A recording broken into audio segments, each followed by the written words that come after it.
9 రోజుల్లో 9,000 కోట్ల రూపాయలు రైతు భరోసా ఇచ్చామన్నారు పరిగి ఎమ్మెల్యే రామ్మోహన్ రెడ్డి. శాసనసభకు రమ్మంటే బీఆర్ఎస్ నేతలు పారిపోతున్నారన్నారు.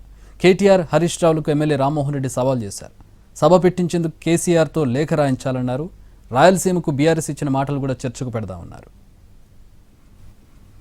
సభ ఎప్పుడు పెట్టాలో మీ నాయకుడు సిఎల్పి నాయకుడు కేసీఆర్తో అడిగి మీరు ఒక లెటర్ ఇవ్వండి.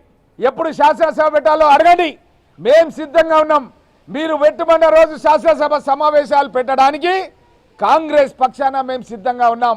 మీరు శాసనసభ సమావేశాలకు లెటర్ ఇవ్వకుండా మీరు ప్రెస్ క్లబ్ అని అదని ఇదని అబద్ధాలు చెప్పే ప్రయత్నం చేస్తున్నారు. చారానా చారానా చారానా అని చెప్పి మీరు ఏదైతే రుణమాఫీ చేస్తామని చెప్పారో ఆ రుణమాఫీ కూడా వడ్డీ మాఫీ పథకంగా అయింది. ఆ అసలు చారణ కూడా మీరు ఎగ్గొట్టిర్రు అనే విషయాన్ని తెలంగాణ రాష్ట్ర వ్యాప్తంగా ప్రజలు చర్చిస్తున్నారు.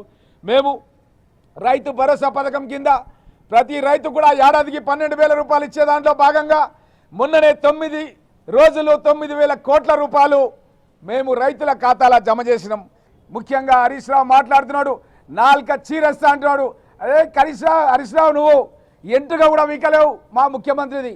నువ్వు ఏదైతే మాట్లాడుతున్నావో మా కార్యకర్తలు ప్రతి నియోజకవర్గంలో ప్రతి పల్లెలో నిన్ను అబ్జర్వ్ చేస్తున్నారు.